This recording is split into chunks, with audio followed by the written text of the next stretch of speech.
নমস্কার বন্ধুরা, দিতির রান্নাঘর উইথ ব্লগ চ্যানেলে আপনাদের প্রত্যেককে স্বাগত। দেখুন, আজকে নিয়ে চলে এসেছি সম্পূর্ণ নিরামিষ পুর ভরা কাঁকরোল। তো আজকের এই পুর ভরা কাঁকরোলের রেসিপিটা আমি কিভাবে করেছি চলুন দেখে নিন। দেখুন বন্ধুরা, কাঁকরোলের পুরের জন্যে গ্যাসে বাটিতে বসিয়ে দিয়েছি বেশ খানিকটা জল। আর এইদিকে আমি কাঁকরোলগুলোকে জাস্ট এইরকমভাবে মাঝখান থেকে হাফ হাফ করে নিয়েছি, হাফ হাফ করে কেটে ধুয়ে পরিষ্কার করে রেখেছি। এই জলের মধ্যে দিয়ে দেবো একটু লবণ,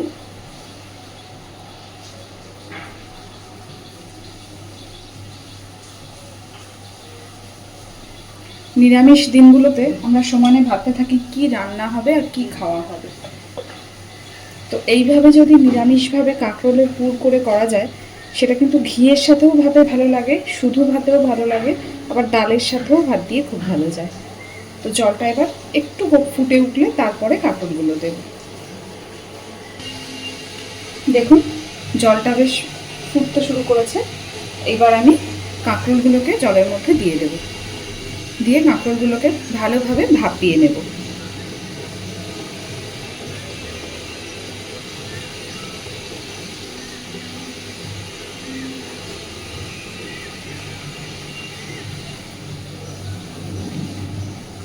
কাঁকরোলগুলোকে ঠিক এমনভাবে ভাপিয়ে নেব যাতে ভেতর থেকে আমি পুরটাকে কুড়িয়ে বের করতে পারি, শাঁসটাকে কুড়িয়ে বের করে নিতে পারি, প্লাস কাঁকরোলটাও বেশ 50% মতো সিদ্ধ হয়ে যাবে।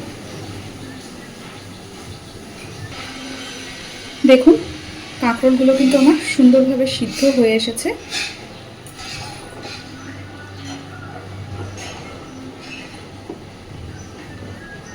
মোটামুটি 50% আমি কাঁকরোলগুলোকে ভালোভাবে সিদ্ধ করে নিয়েছি। এইবার জলটা ঝরিয়ে কাঁকরোলগুলোকে আগে একটু ঠান্ডা করে নেব। দেখুন বন্ধুরা, সমস্ত কাঁকরোল সুন্দর করে সিদ্ধ করে নিয়েছি। এইবার এই কাঁকরোলগুলোর ভেতর থেকে শাঁসগুলোকে খুব আস্তে আস্তে খুব সাবধানে বের করে নেব।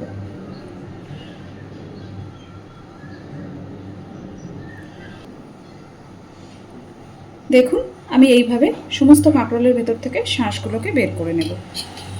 একটা চামচ দিয়ে জাস্ট হালকা একটু প্রেসার দিলেই শাঁসগুলো বেরিয়ে আসবে। এইদিকে দেখুন মিক্সির বাটির মধ্যে নিয়ে নিয়েছি বেশ খানিকটা সর্ষে, দিয়ে দিচ্ছি কয়েকটা কাঁচা লঙ্কা, আর দেব কাঁকরোলের ভেতর থেকে যে শাঁসটাকে বের করে রেখেছি সেই শাঁসটা।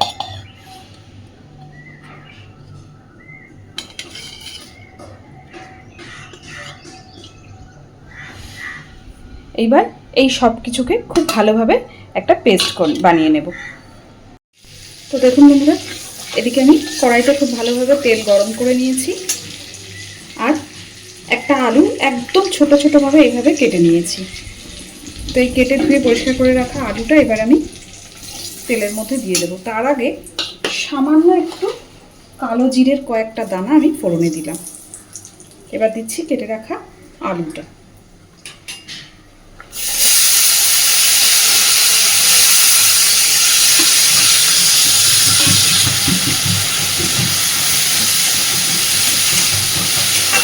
আলুটাকে ভালোভাবে একটু ভেজে নেব। দিয়ে দেবো পরিমাণ মতন লবণ আর হলুদ। তো প্রথমেই দিচ্ছি লবণ, ঠিক পুরের পরিমাণ অনুযায়ী লবণটা ব্যবহার করব।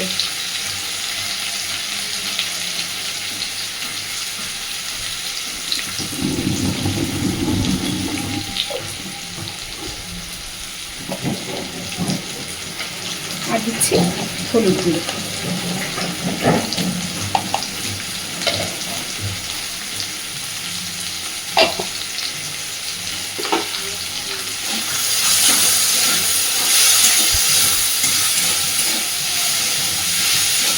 সুন্দর করে আলুটাকে একটু ভেজে নেব।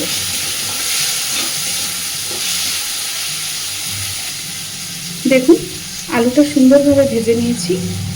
এইবার দিয়ে দিচ্ছি বেটে রাখা পুরটা, যেটা আমি কাঁকরোলের শাঁসটা দিয়ে সর্ষে কাঁচা লঙ্কা দিয়ে বেটে নিয়েছি সেইটা।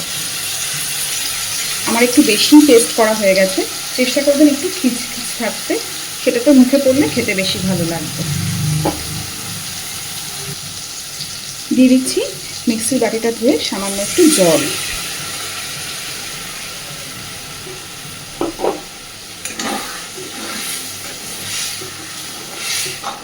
এই পর্যায়ে আপনারা, আজকে যেহেতু আমি নিরামিষ করে করছি তাই আমি এখানে অন্য কিছুর ব্যবহার করছি না। আপনারা কিন্তু চাইলে এখানে নারকেল নিরামিষে দেওয়া যেতেই পারে, নারকেল পোস্ত, কিন্তু নর্মালি আপনারা অন্য দিন করলে এর মধ্যে ছোট ছোট চিংড়ি মাছও ব্যবহার করতে পারেন, খেতে ভীষণ ভালো হয়।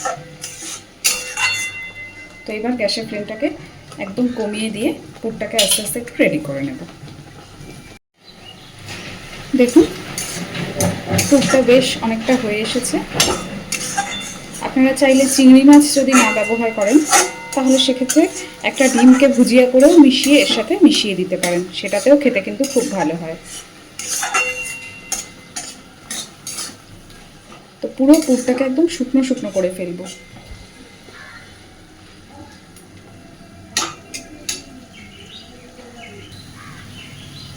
কাঁকরোলের পুর আমাদের একদম রেডি। এইবার এই পুরটাকে আগে ভালোভাবে ঠান্ডা করে নেব।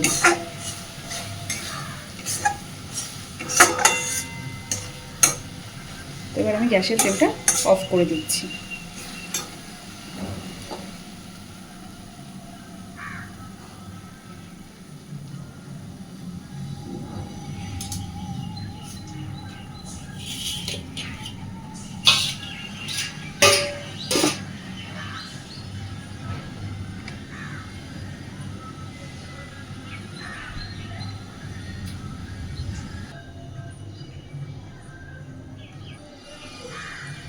পুর ঠান্ডা হয়ে গেছে।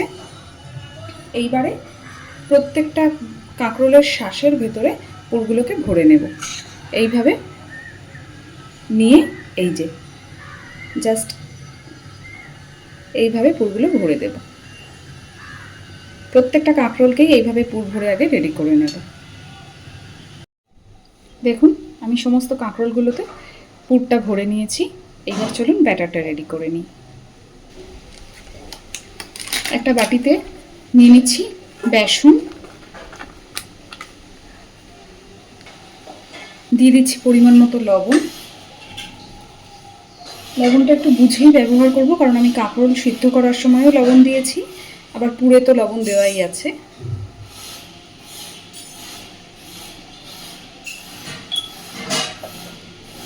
দিচ্ছি সামান্য একটু গরম মশলার গুঁড়ো,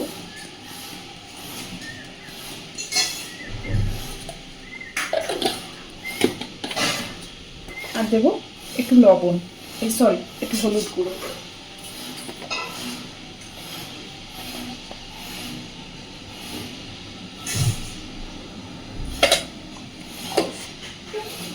আর আমি এখানে ব্যবহার করছি খুব সামান্য পরিমাণে একটু খাবার সোডা। আপনারা চাইলে নাও দিতে পারেন, কিন্তু খাবার সোডাটা দিলে একটুখানি একটু ক্রাঞ্চি ব্যাপারটা বেশি হয়। 1 চিমটে মতো খাবার সোডা দিয়ে দিচ্ছি। এইবার একদম ঠান্ডা ফ্রিজের জল দিয়ে ব্যাটারটাকে গুলে নেব। ফ্রিজের জল দিয়ে যে কোনো ভাজাভুজির, যেগুলোকে আমরা ডিপ ফ্রাই করি বা যেগুলো ধরুন আমরা এরকমভাবে ব্যাটার তৈরি করে ভাজি, তাতে কিন্তু একদম ঠান্ডা ফ্রিজের জল দিলে সেটা খেতেও খুব ভালো হয়, আর ক্রাঞ্চি ব্যাপারটাও খুব বেশি হয়। এইবার দেখুন আমি অল্প অল্প করে ঠান্ডা জল দিয়ে দিয়ে ব্যাটারটাকে গুলে নেব। দেখুন বন্ধুরা, ব্যাটারটা আমি রেডি করে নিয়েছি। ব্যাটারের থিকনেসটা কিন্তু ঠিক এই রকম হয়েছে। এইবার চলুন ভাজার জন্য রেডি করি। কড়াইতে দেখুন তেল গরম হতে দিয়ে দিয়েছি। এইবার একটা করে পুর ভরা কাঁকরোল ব্যাটারের মধ্যে ডুবিয়ে এপিট ওপিট ভালো করে মাখিয়ে নিয়ে ভাজতে দেব। তো দেখুন এই যে ব্যাটারের মধ্যে এইভাবে একটা করে কাঁকরোল নিয়ে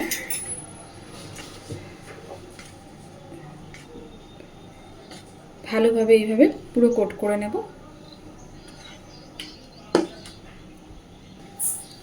তেল খুব সুন্দরভাবে গরম হয়ে গেছে। এবার এইভাবে একটা একটা করে তেলের মধ্যে দিয়ে ভেজে নেব।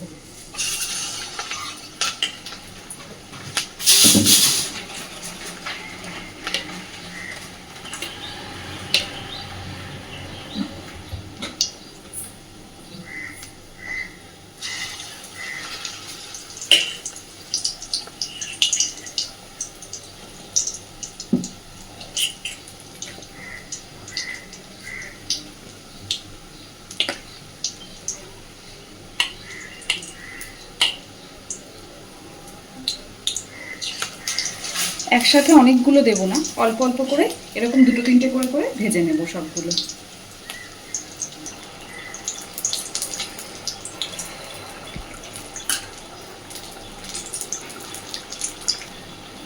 দেখুন খুব সুন্দর করে কাঁকড়গুলোকে দুপিট উল্টে পাল্টে ভেজে নিয়েছি লালচে করে। এবার কাঁকড়গুলো তুলে নেব। এই একইভাবে আমি বাকি সমস্ত কাঁকড়গুলোকেও ভেজে নেব। তো আমার আজকের এই পুর ভরা কাঁকরোলের নিরামিষ এই রেসিপিটা আপনাদের কেমন লেগেছে আমাকে অবশ্যই জানাবেন। আর প্লিজ এইভাবে বাড়িতে ট্রাই করে দেখবেন। কথা দিচ্ছি খেতে কিন্তু ভীষণ ভালো লাগবে। আর প্লিজ আমার চ্যানেলটাকে লাইক, শেয়ার এবং সাবস্ক্রাইব করে আমার পাশে থাকবেন। ধন্যবাদ।